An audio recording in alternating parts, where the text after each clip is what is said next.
Huaile. And Happy Valentine. Untuk menyambut tahun baru Imlek, kita akan menyanyikan lagu He Sing Nian.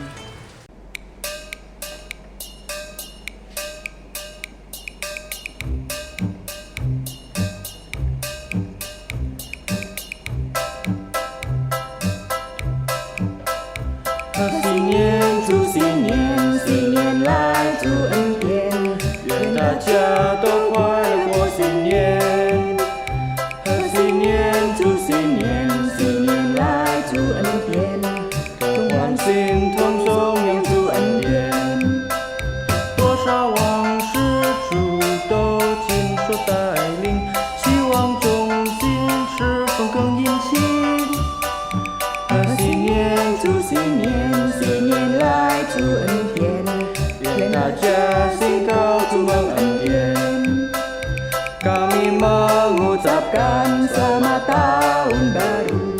Marilah kita bergembira.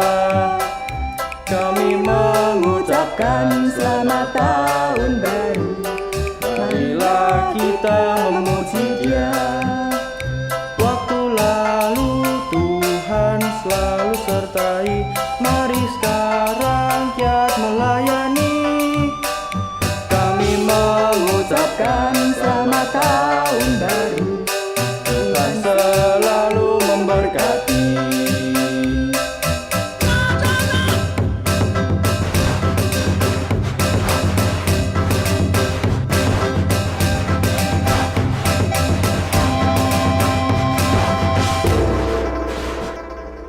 Ayo anak-anak, kita akan mulai dengan berdoa.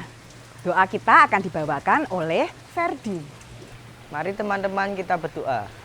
Tuhan, terima kasih karena Engkau telah membangunkan kami di pagi hari yang indah ini. Bentar lagi kami akan memuji dan mendengarkan firman-Mu. Dalam nama Tuhan Yesus kami sudah berdoa. Amin. Anak-anak, di hari Valentine ini kita juga diingatkan untuk senantiasa meneladani Yesus yang penuh kasih dan belas kasihan, menyembuhkan orang-orang. Tuhan Yesus adalah Tuhan yang ajaib. Marilah kita memuji keajaiban Tuhan bersama dengan teman-teman menyanyikan lagu Ajaiblah Tuhanku.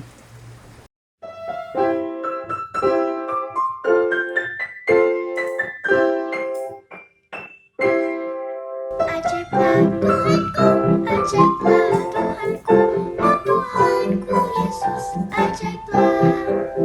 Terlihat, terdengar, nyata dalam Alkitab, oh Tuhanku Yesus, ajaiblah.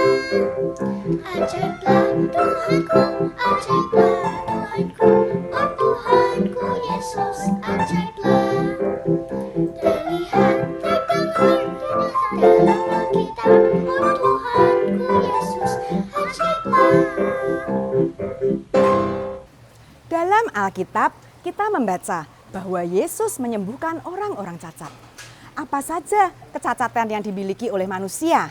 Ada yang tidak dapat melihat, ada yang tidak dapat mendengar, ada yang tidak dapat berbicara, ada yang tidak dapat berjalan, dan masih banyak lagi. Anak-anak, hari ini Lause akan bercerita dari kitab Markus pasal 10 ayat 46 sampai 52. Kitab Markus merupakan kitab kedua dari 4 kitab pertama Perjanjian Baru yang dikenal dengan kitab-kitab Injil. Kitab ini penuh dengan tindakan yang menceritakan apa saja yang dilakukan oleh Tuhan Yesus. Kitab ini ditulis oleh Markus. Ayo anak-anak, kita akan menuju ke pinggir jalan kota Yeriko. Kasihanilah saya buta, saya belum makan. Kasihanilah saya. Terima kasih. Yuk anak-anak, kita tanya, siapa nama Bapak itu? Pak, siapa nama Bapak? Nama saya Bartimeus. Bartimeus.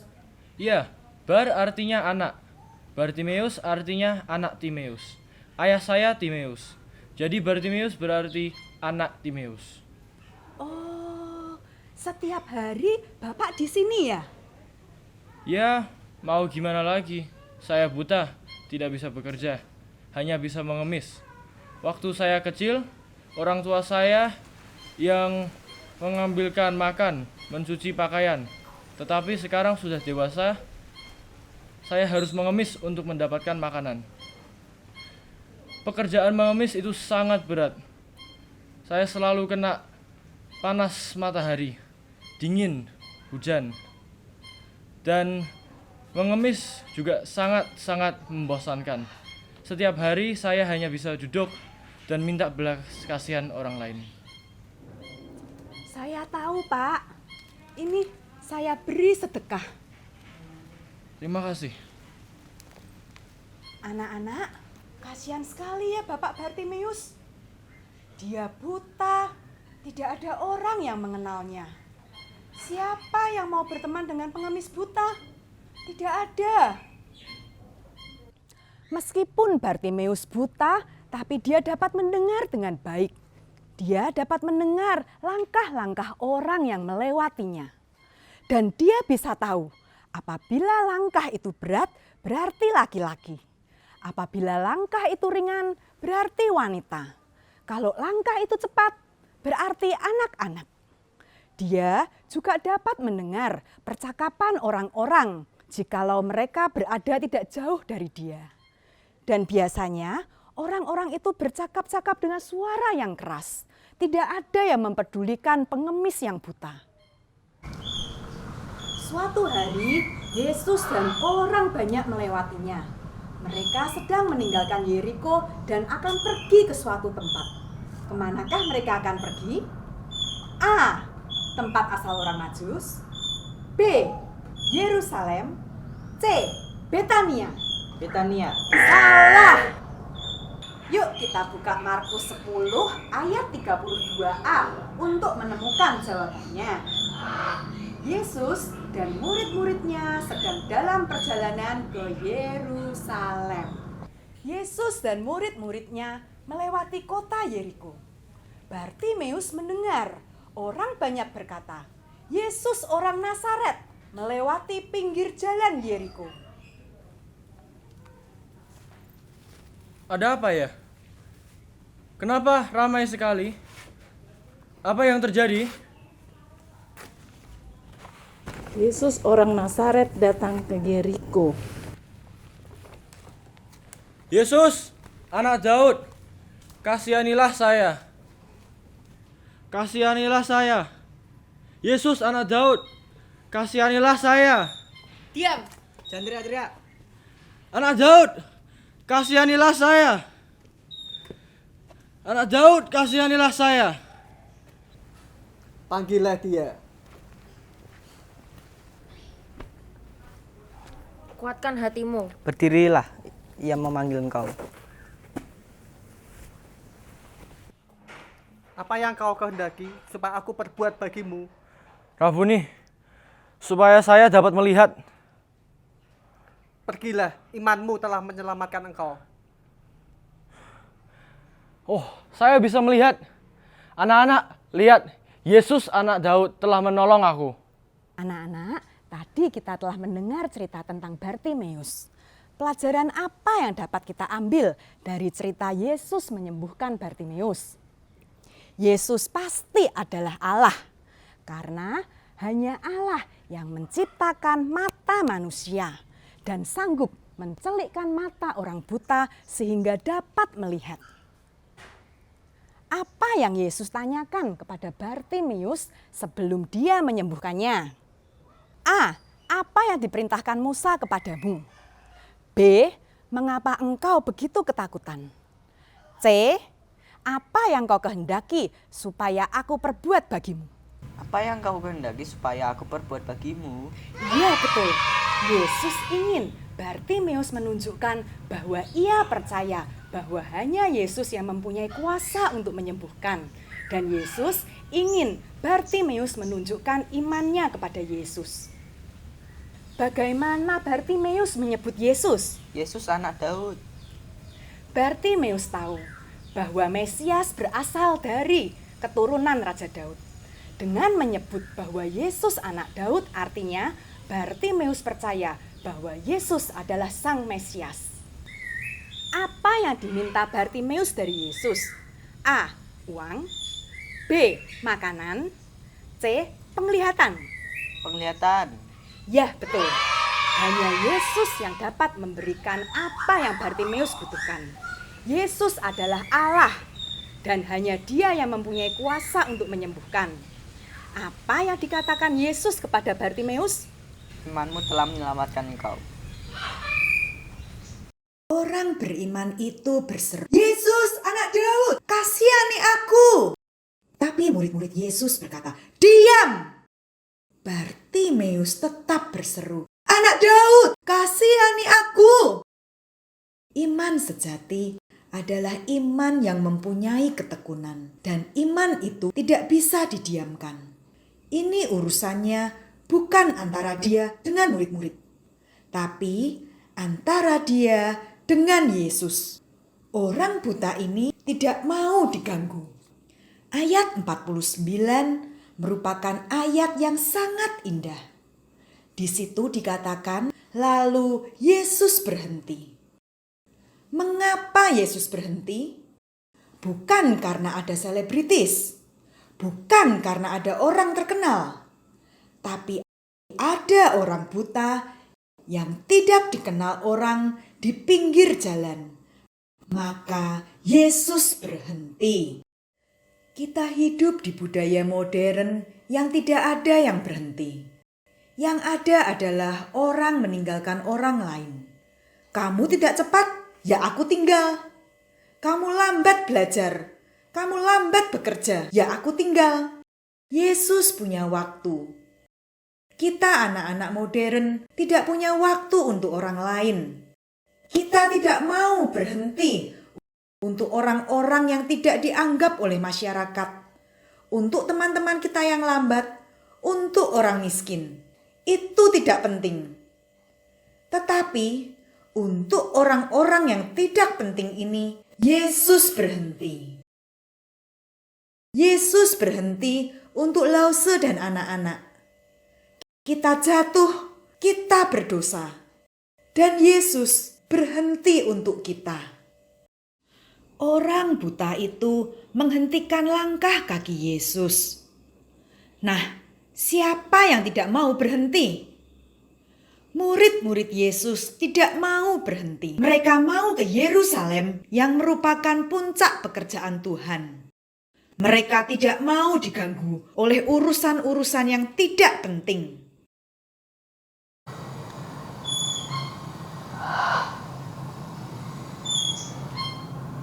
Yesus menyuruh orang untuk membawa orang buta itu kepadanya. Sebetulnya orang buta itu tidak lumpuh. Dia dapat berjalan. Tetapi kenapa Yesus menyuruh orang untuk membawa orang buta itu kepadanya? Itu untuk memberikan pelajaran kepada murid-muridnya supaya memiliki belas kasihan. Kamu juga harus berhenti. Angkat orang itu. Yesus ingin membentuk karakter murid-muridnya untuk memiliki belas kasihan, tidak termasuk dalam kelompok orang yang tidak sabar. Yesus ingin menolong murid-muridnya menikmati perhentian ketika ada orang-orang yang jatuh dan perlu ditolong. Yesus juga ingin kita meneladani Dia, mempunyai waktu untuk orang-orang yang perlu ditolong. Bukan hanya di hari Valentine ini saja kita belajar mengasihi, tetapi sebagai murid-murid Yesus, setiap hari kita harus mempunyai belas kasihan untuk orang lain. Anak-anak, sekarang kita akan bersama-sama menyanyikan lagu Satu Orang Buta dengan teman-teman kita ya.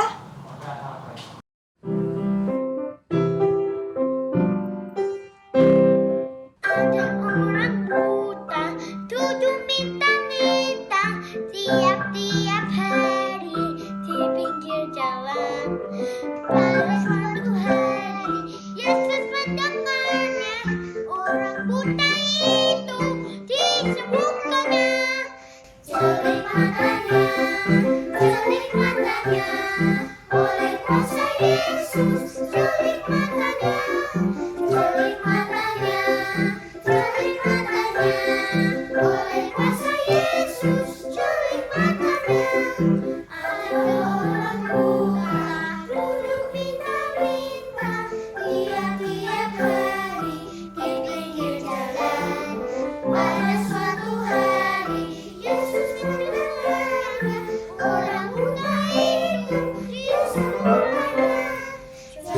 Anak-anak,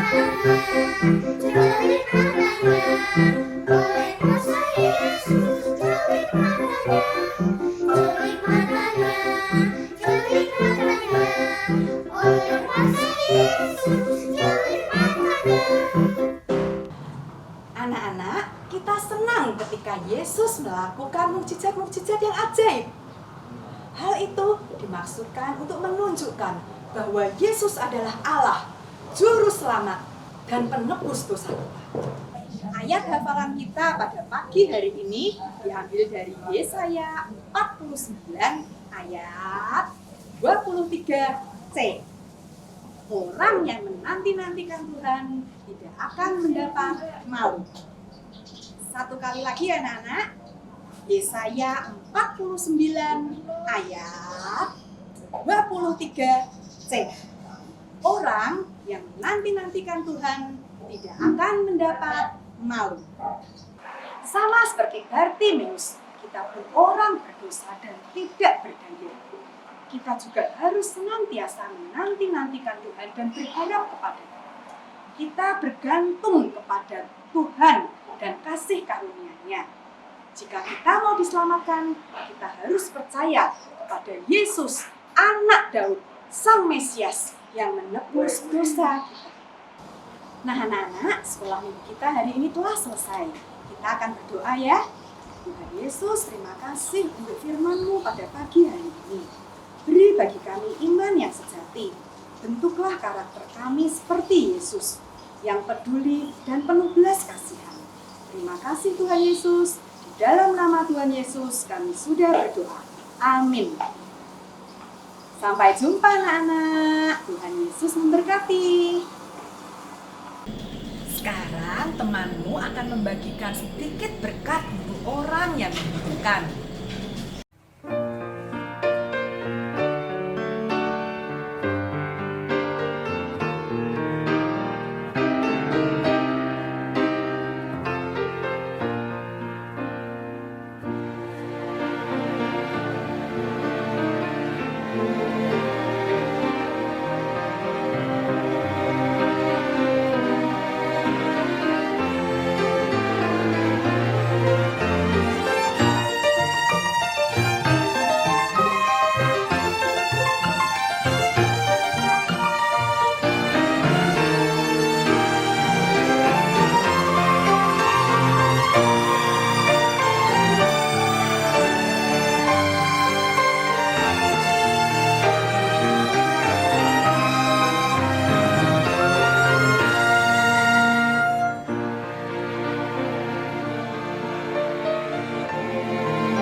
Ayat persembahan diambil dari Maleakhi 3 ayat 10. Bawalah seluruh persembahan persepuluhan itu ke dalam rumah perbendaharaan, supaya ada persediaan makanan di rumahku dan ujilah aku. Firman Tuhan semesta alam, apakah aku tidak membukakan bagimu tingkap-tingkap langit dan mencurahkan berkat kepadamu sampai berkelimpah?